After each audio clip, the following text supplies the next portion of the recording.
সচিবালয়ে ভয়াবহ অগ্নিকাণ্ডের ঘটনায় সাংবাদিকদের প্রবেশাধিকার সীমিত করা হয়েছে। প্রধান উপদেষ্টার প্রেস উইং থেকে তথ্য জানানো হয়। এ সংক্রান্ত বিজ্ঞপ্তিতে বলা হয়, সরকার শিগগিরই বিদ্যমান প্রেস অ্যাক্রিডিটেশন কার্ডগুলো পর্যালোচনা করবে এবং নতুন অ্যাক্রিডিটেশন কার্ড ইস্যুর জন্য সব স্থানীয় এবং আন্তর্জাতিক সংবাদ আউটলেটগুলো থেকে নতুন আবেদন নেওয়া হবে। আরও বিস্তারিত জানাচ্ছেন আতিকুর রহমান তিতাস। সচিবালয়ে আগুনের ঘটনা তদন্তে দ্বিতীয় দিনের মতো আলামত সংগ্রহ করা হয়েছে। ঘটনাস্থল থেকে ছাই এবং পুড়ে যাওয়া বিভিন্ন জিনিসপত্রের অবশিষ্টাংশ সংগ্রহ করা হচ্ছে। সেগুলোর রাসায়নিক পরীক্ষা করা হবে। সিআইডি জানায় 2-3 দিনের মধ্যে এই প্রতিবেদন পাওয়া যাবে। সেই সঙ্গে পুড়ে যাওয়া ভবন ও আশেপাশের ভবনের কিছু সিসিটিভি ক্যামেরার ফুটেজ সংগ্রহ করা হয়েছে, আরও সংগ্রহ করা হবে। সেগুলোর বিশ্লেষণ করেও অনেক তথ্য পাওয়া যাবে বলে জানিয়েছে সংস্থাটি।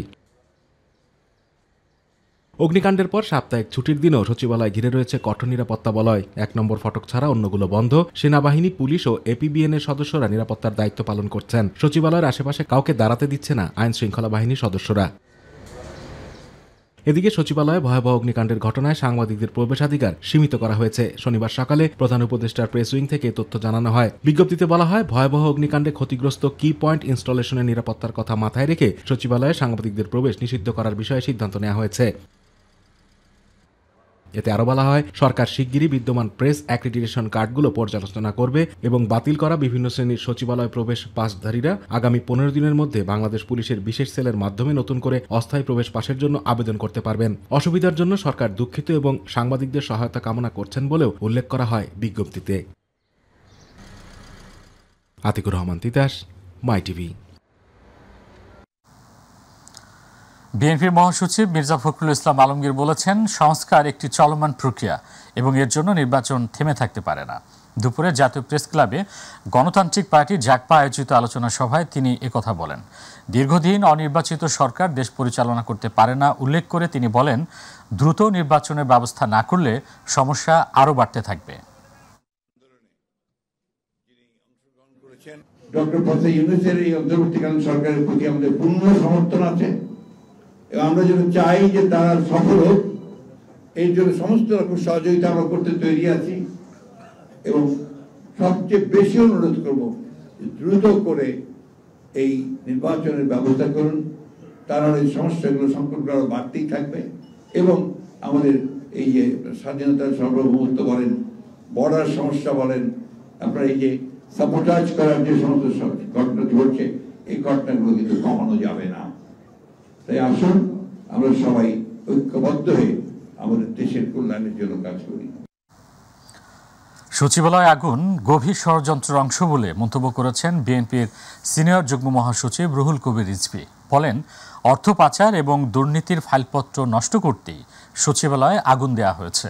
সকালে রংপুরের মিঠাপুকুরের আটপুনিয়া গ্রামে সচিবালয়ে আগুনে নিভাতে গিয়ে নিহত ফায়ার ফাইটার সোহানুর রহমান নয়নের বাড়িতে স্বজনদের সঙ্গে সাক্ষাৎ করেন তিনি। পরে সংক্ষিপ্ত সমাবেশে একথা বলেন রুহুল কবির রিজভী।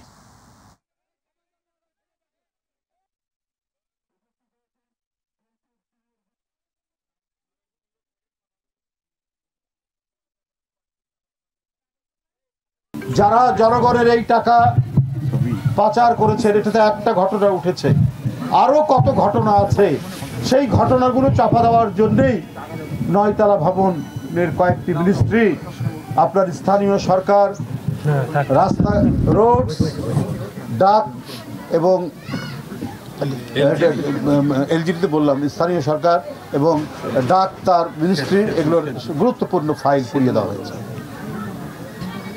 এর মধ্যে যে কত করাপশন, কত দুর্নীতি, কত হাজার হাজার কোটি টাকার পাচারের যে কাহিনী ছিল, সেটা যাতে আপনার আলোর মুখ দেখতে না পারে, সেই কারণেই এই চক্রান্ত, এই ষড়যন্ত্র করা হয়েছে। আইন, বিচার ও সংসদ বিষয়ক উপদেষ্টা আসিফ নজরুল বলেছেন, অন্তর্বর্তী সরকারের 3টি প্রধান কাজ: গণহত্যার বিচার, সংস্কার ও নির্বাচন। রাজধানী কৃষিবিদ ইনস্টিটিউটে এক সংলাপে তিনি একথা বলেন। আসিফ নজরুল বলেন, আন্তর্জাতিক অপরাধ ট্রাইব্যুনালের বিচারক ছিল না, তদন্ত কর্মকর্তা ছিল না। 1 সপ্তাহের মধ্যে প্রসিকিউশন টিম করা হয়েছে। তড়িঘড়ি করে বিচারকে প্রশ্নের মুখে ফেলা যাবে না। বিচার নিয়ে কোনো গাফিলতি হবে না বলেও মন্তব্য করেন এই উপদেষ্টা।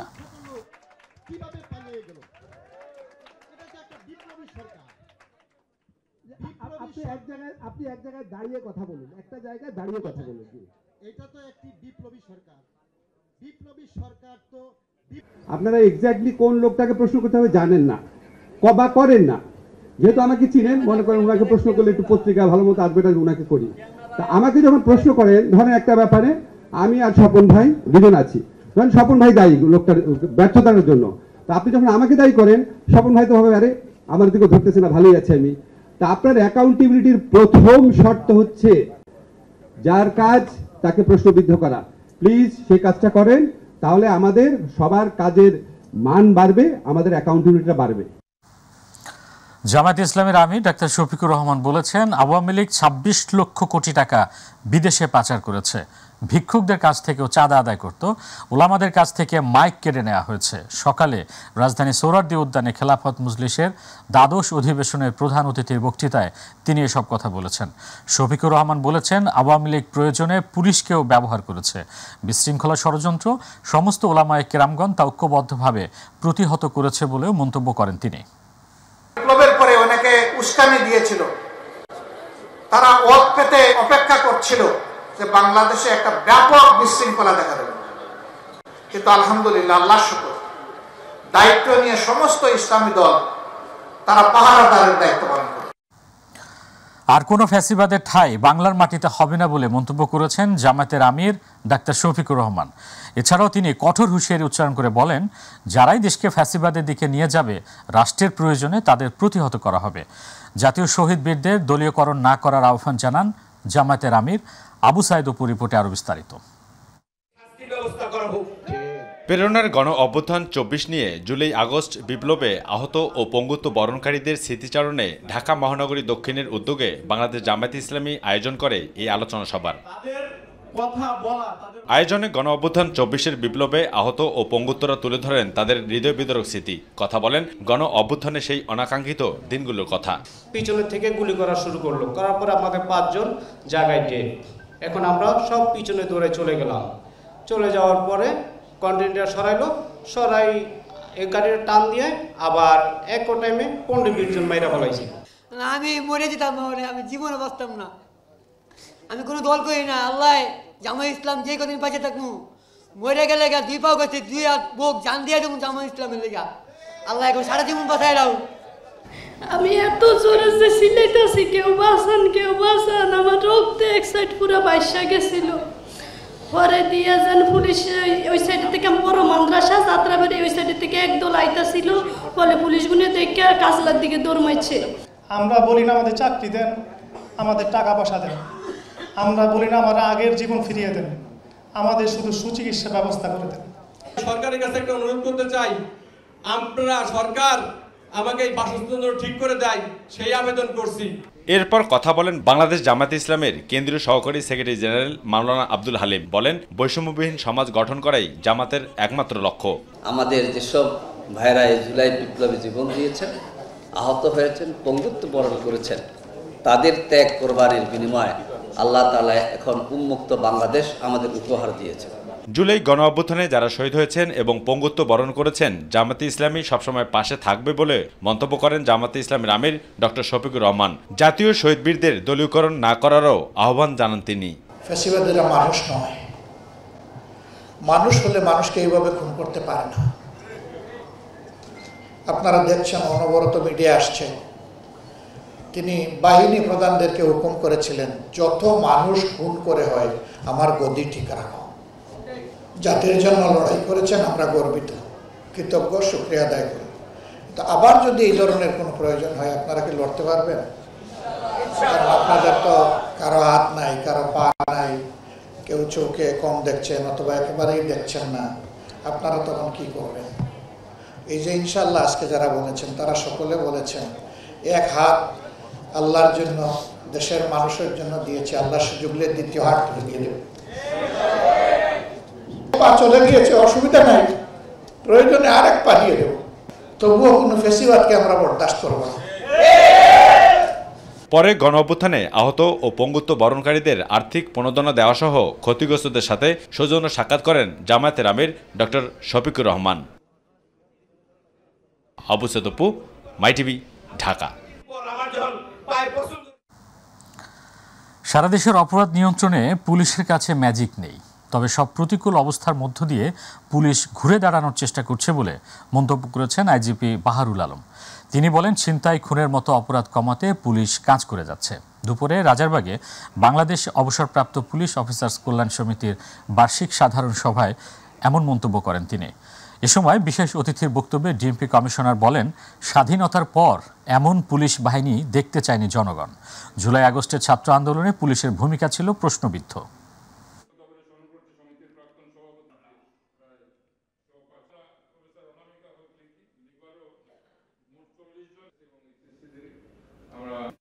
আমরা যেন সবাই মিলে ভালো থাকতে পারি। বিশেষ করে যারা অবসর জীবনে আছেন তাদের অনেক জটিলতা আছে আমি জানি, সেই জন্য আমাদের কাছে আসবেন, আমরা সর্বাত্মক চেষ্টা করব। প্রতিটা ঘটনায় চেষ্টা করছি সুরাহা করতে, কিন্তু ঘটনাগুলো সবগুলো যে একই সূত্রে গাঁথা এবং একটা প্যাটার্ন এখনও এটা বুঝতে পারছি, এখনও কিন্তু ওই রকমভাবে আমার কাছে প্রমাণিত হচ্ছে না। তারপরও we are still on the job. আমার মনে হয় যে ওই যে গোলাম রসুল্লাহ হাসান ন্যাশনাল এসবি উনি স্পেশালি এই কেস এই পুরো জিনিসটা সমন্বয় করছেন। আমরা we are on the job.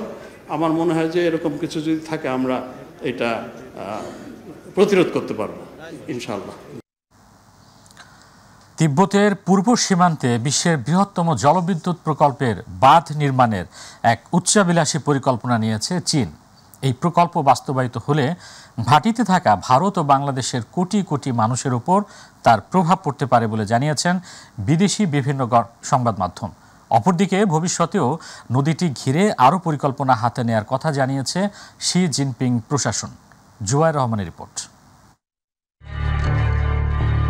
ব্রহ্মপুত্রের উজানে বাঁধ দিয়ে বিশ্বের সবচেয়ে বড় জলবিদ্যুৎ কেন্দ্র বানাচ্ছে চীন। তিব্বতে $137 বিলিয়ন ব্যয়ে এই মেগা প্রকল্প বাস্তবায়নের উদ্যোগ নিয়েছে বেইজিং প্রশাসন। বিশাল এই প্রকল্পটি বাস্তবায়িত হলে ব্যাপক প্রভাব পড়বে ভাটির দেশ ভারত বাংলাদেশে। 2020 সালের শেষ দিকে তিব্বতীয় মালভূমিতে বিশ্বের বৃহত্তম জলবিদ্যুৎ বাঁধ নির্মাণের ঘোষণা দেয় চীন। এই অঞ্চলের সর্বোচ্চ ও চীনের পঞ্চম বৃহত্তম ইয়ারলুং জাংপ নদের ভাটিতে বাঁধটি নির্মাণের সিদ্ধান্ত নেয় বেইজিং প্রশাসন। ভারত সরকারের আপত্তি উপেক্ষা করে এবার বাঁধ নির্মাণের চূড়ান্ত অনুমোদন দিল চীনা সরকার। বলা হচ্ছে, বর্তমানে বিশ্বের সবচেয়ে বড় 3 জর্জেস জলবিদ্যুৎ কেন্দ্রের চেয়েও 3 গুণ বেশি বিদ্যুৎ উৎপাদন সম্ভব হবে চীনের নতুন এই প্রকল্প থেকে।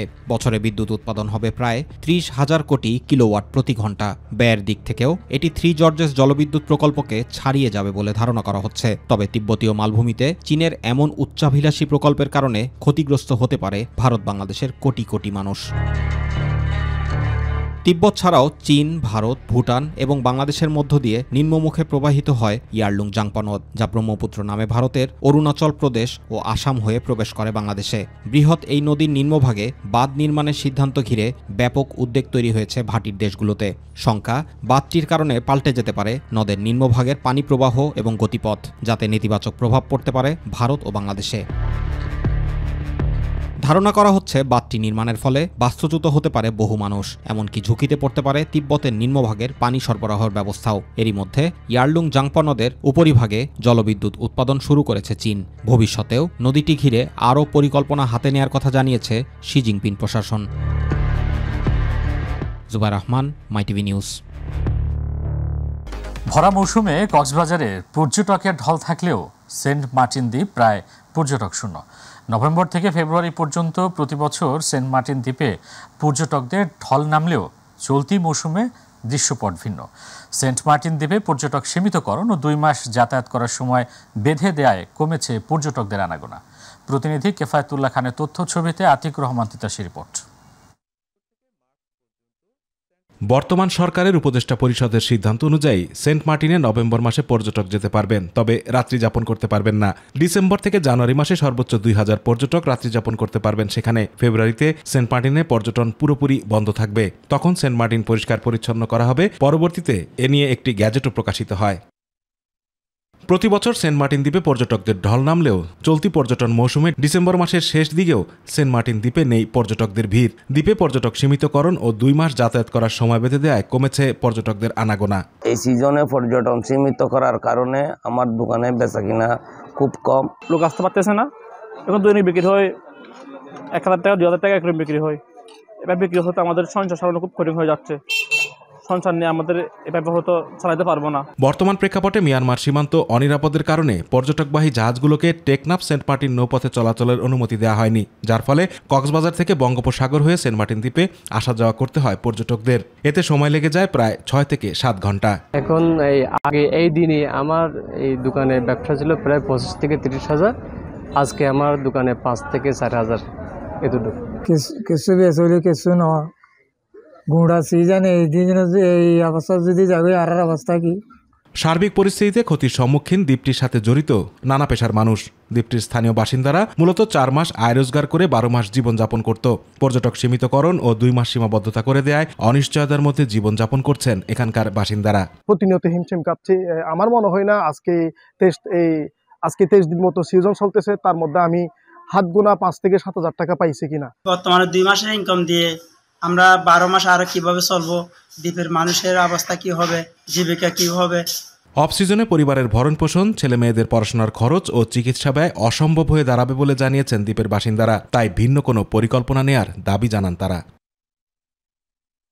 আতিকুর রহমান তিতাস, মাই টিভি। নদীপথে কুয়াশার পথ দেখাতে লাগানো ফগ লাইট বিকল থাকায় চলতি মৌসুমে নিয়মিত ভোগান্তিতে পড়তে হচ্ছে দৌলতদিয়া পাটুরিয়া রুটের যাত্রীদের। সমস্যা সমাধানে কোনো উপায় বলতে পারেনি বিআইডব্লিউটিসি কর্তৃপক্ষ, উল্টো দায় চাপাচ্ছে কারিগরি বিভাগের উপর। কারিগরি বিভাগের দাবি, যানমালের নিরাপত্তা বন্ধ রাখা হচ্ছে ফেরি। প্রতিনিধি শেখ মোমেনের রিপোর্ট, জানাচ্ছেন ইলিয়াস কমল। দেশের দক্ষিণ পশ্চিমাঞ্চলের 21 জেলার প্রবেশদ্বার দৌলতদিয়া পাটুরিয়া নৌ রুটের ভোগান্তি কমাতে 2014 সালের এপ্রিল মাসে 5 কোটি টাকা ব্যয় করে 9টি ফেরিতে স্থাপন করা হয় উন্নত প্রযুক্তির ফগ লাইট। বলা হয়েছিল এসব লাইট দিয়ে শীতের রাতে ঘন কুয়াশায় চলতে পারবে ফেরি। সাবেক নৌ পরিবহন মন্ত্রী শাহজাহান খানের ভাইয়ের ঠিকাদারিতে লাগানো ফগ লাইটগুলো কিছুদিন পর থেকেই অকেজো হয়ে পড়ে আছে। স্থানীয়দের দাবি, কোনো দিন কাজই করেনি এই লাইটগুলো, তাই প্রতি বছর ঘাটের যে চিত্র দেখা যায় এবারও তেমনই রয়েছে। এ বিষয়ে বিশেষ নজর নেই বিআইডব্লিউটিসির, ফলে ভারী কুয়াশায় নিয়মিতই বন্ধ হচ্ছে ফেরি চলাচল, দুর্ভোগ পোহাচ্ছেন যাত্রীরা। ফেরির ভাড়া দিচ্ছি বেশি, কিন্তু ফেরিতে ভালো ভালো ফগ লাইট লাগিয়ে সেইগুলো যদি কাজে না লাগে তাহলে আমাদের এই টাকাগুলো যাচ্ছে কোথায়?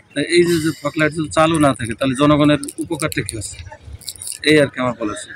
জনগণ তো ক্ষতিগ্রস্ত হচ্ছে। সরকার যেটা বাজেট করে যেটা দেয় সেটাতে নিম্নমানের কিছু জিনিস কিনে আজকে এই দুর্ভোগ, এই কষ্ট, এই অ্যাক্সিডেন্ট, এই দুর্দশা মানুষের জন্য চলে আসে। প্রচুর টাকা এখানে ব্যয় করা হয় সরকারের ফান্ড থেকে, কিন্তু এরকম সঠিক কোনো ব্যবহার নেই, যার কারণে আমাদের মতো যারা সাধারণ জনগণ যারা নিয়মিত আমরা এখানে যাতায়াত করি তাদের সমস্যা হয়। আমাদের সমস্যা সমাধানে কোনো উপায় বলতে পারেনি বিআইডব্লিউটিসি, উল্টো দায় চাপাচ্ছে বিআইডব্লিউটিসির কারিগরি বিভাগের উপর। কারিগরি বিভাগের দাবি, নিজেদের নয়, ঘন কুয়াশায় যানমালের নিরাপত্তায় বন্ধ রাখা হয় ফেরি। ফগ লাইটের যে বিষয়টি, এটি একটা টেকনিক্যাল বিষয়। যারা আমাদের কারিগরি বিভাগের কর্মকর্তাগণ আছেন, যাদের নৌবিদ্যার উপর পড়াশোনা আছে, ওনারা এ বিষয়ে ভালো বলতে পারবেন। কুয়াশা ঘন হলে নাবিকগণ যারা ফেরি পরিচালনা করেন, আমাদের মাস্টার অফিসারগণ, তাদের পরামর্শে ফেরি চলাচল বন্ধ রাখা হয়। বিষয়টি ঊর্ধ্বতন কর্মকর্তাদের অবহিত করা হয়। ফগ লাইট মেরামত করে সার্বক্ষণিক যোগাযোগ ব্যবস্থা টিকিয়ে রাখতে সরকার দ্রুত ও কার্যকর ভূমিকা রাখবে, এমনটাই প্রত্যাশা সকলের। ইলিয়াস কমল, মাই টিভি।